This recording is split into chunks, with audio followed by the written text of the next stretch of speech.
Nelson Mandela, एक ऐसा नाम जो पूरी दुनिया में आजादी, न्याय और साहस का प्रतीक है।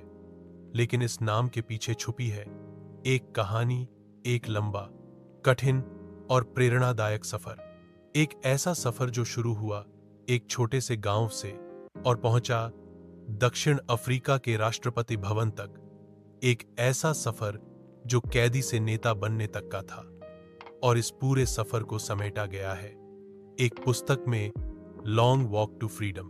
यह कहानी है नेल्सन मंडेला की, उनकी अपनी जुबानी, उनकी अपनी शैली में। नेल्सन मंडेला का जन्म 18 जुलाई 1918 को दक्षिण अफ्रीका के पूर्वी केप प्रांत के एक छोटे से गांव मवेजो में हुआ था।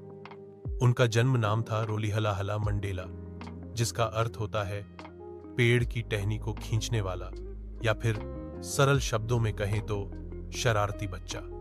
स्कूल के पहले दिन एक ब्रिटिश शिक्षक ने उन्हें नेल्सन नाम दिया, जो उस समय की उपनिवेशवादी परंपरा थी। बचपन में मंडेला एक सामान्य ग्रामीण जीवन जीते थे। वो खेतों में दौड़ते थे, मवेशी चराते थे और बुजुर्गों से कहानियां सुनते थे।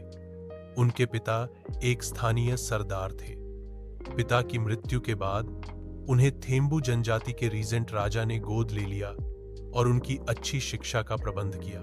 युवावस्था में उन्होंने फोर्ट हरे विश्वविद्यालय में पढ़ाई की, जहां उन्होंने पहली बार नस्लभेद और अन्याय के खिलाफ आवाज उठाई। छात्र राजनीति में भाग लिया और एक हड़ताल के कारण उन्हें विश्वविद्यालय से निकाल दिया गया। यह उनका पहला विरोध था, जो आगे चलकर उनका जीवन बन गया।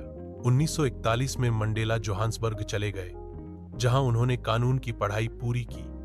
यहीं उन्होंने नस्लीय भेदभाव को करीब से देखा।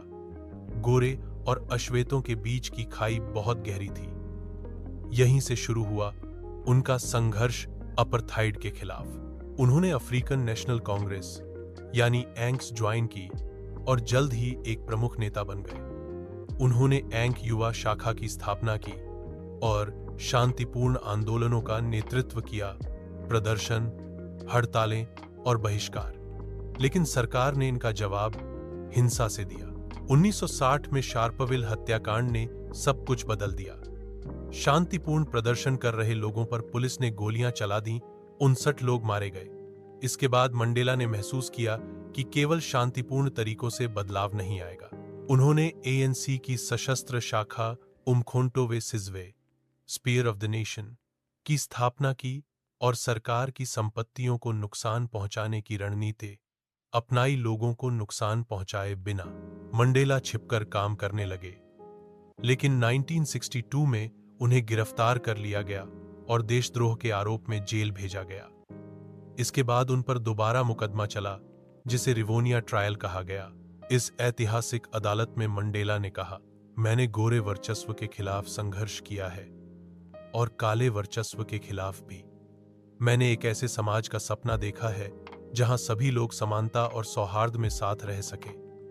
यह एक ऐसा आदर्श है जिसके लिए मैं जीना चाहता हूं, लेकिन यदि आवश्यकता पड़ी तो इसके लिए मरने को भी तैयार हूं। इस भाषण के बाद उन्हें आजीवन कारावास की सजा सुनाई गई। अगले 27 सालों तक वे जेल में रहे, जिनमें से 18 साल उन्होंने रॉबिन आइलैंड की कठोर जेल में बिताए। जेल में उन्हें चूने की खदान में काम करना पड़ा। उन्हें जमीन पर सोना पड़ता, बहुत कम भोजन मिलता और साल में सिर्फ 2 पत्र लिखने की अनुमति थी। फिर भी मंडेला ने हार नहीं मानी। उन्होंने कैदियों को पढ़ाना शुरू किया, खुद भी पढ़ाई की और अपने आत्मबल को बनाए रखा। जेल से बाहर उनकी रिहाई की मांग बढ़ती रही। पूरी दुनिया में फ्री नेल्सन मंडेला नारा गूंजने लगा। अंतर्राष्ट्रीय दबाव बढ़ा और आखिरकार 1990 में उन्हें रिहा कर दिया गया। 27 साल बाद वे जेल से बाहर निकले, सीधे, सम्मानपूर्वक, सिर ऊंचा उठाकर। लेकिन संघर्ष अभी समाप्त नहीं हुआ था। दक्षिण अफ्रीका में नस्लीय तनाव चरम पर था।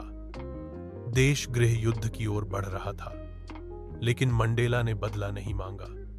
उन्होंने शांति की बात की, माफी की बात की, एकता की बात की।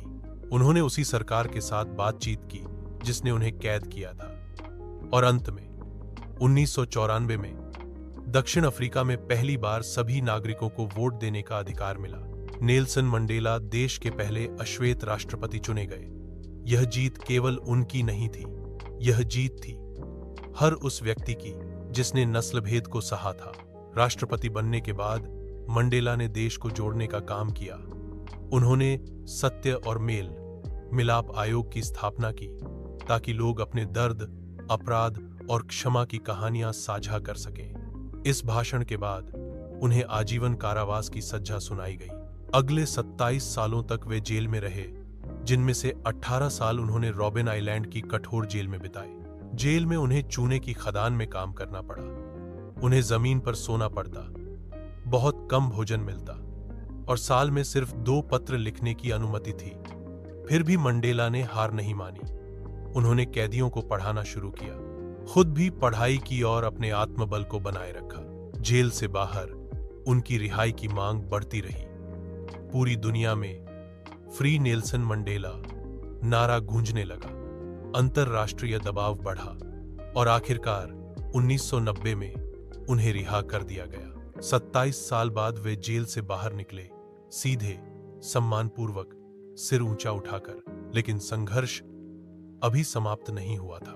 दक्षिण अफ्रीका में नस्लीय तनाव चरम पर था। देश गृह युद्ध की ओर बढ़ रहा था। लेकिन मंडेला ने बदला नहीं मांगा। उन्होंने शांति की बात की, माफी की बात की, एकता की बात की। उन्होंने उसी सरकार के साथ बातचीत की जिसने उन्हें कैद किया था।